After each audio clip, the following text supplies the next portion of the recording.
ಹುಬ್ಬಳ್ಳಿ ಅಪಹರಣ ಪ್ರಕರಣ 20 ಜನರ ತಂಡದ ದಾಳಿ, ಪೊಲೀಸರ ಸ್ಫೋಟಕ ಕಾರ್ಯಾಚರಣೆ. ಹುಬ್ಬಳ್ಳಿ ನಗರದಲ್ಲಿ ದಿನದ ಹೊತ್ತಿನಲ್ಲೇ ನಡೆದ ಅಪಹರಣ ಪ್ರಕರಣದಿಂದ ಸಂಚಲನ ಉಂಟಾಗಿದೆ.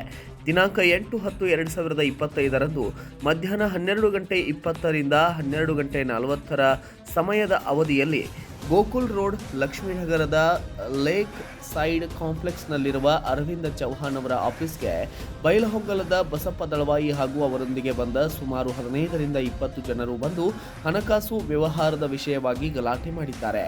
ಇವರು ರೀನಾ ಎಲ್ಫ್ ಟ್ರೈಬರ್ ನಂಬರ್ ಪ್ಲೇಟ್ ಇಲ್ಲದ ಕಾರು ಹಾಗೂ ಕ್ರೂಸರ್ ವಾಹನದಲ್ಲಿ ಆಗಮಿಸಿ ಆಫೀಸ್ ಸಿಬ್ಬಂದಿಗೆ ಬೈದಾಡಿ ಬಳಿಕ ಅರವಿಂದ ಚೌಹಾಣ್ ಅವರ ತಮ್ಮ ಮೋಹನ್ ಚೌಹಾಣ್ ಅವರನ್ನ ಬಲವಂತವಾಗಿ ಅಪಹರಿಸಿಕೊಂಡು ಹೋಗಿದ್ದಾರೆ ಎನ್ನಲಾಗಿದೆ.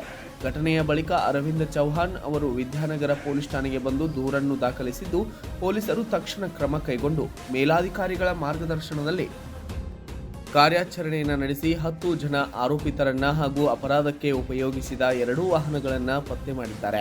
ಪೊಲೀಸರು ಅಪಹರಣಗೊಂಡ ಮೋಹನ್ ಚೌಹಾಣ್ ಅವರನ್ನ ಸುರಕ್ಷಿತವಾಗಿ ರಕ್ಷಿಸಿ ಆರೋಪಿತರ ವಿರುದ್ಧ ಕಾನೂನು ಪ್ರಕ್ರಿಯೆ ಆರಂಭಿಸಿದ್ದಾರೆ. Bureau report, Kannada Janashree news, Hubballi.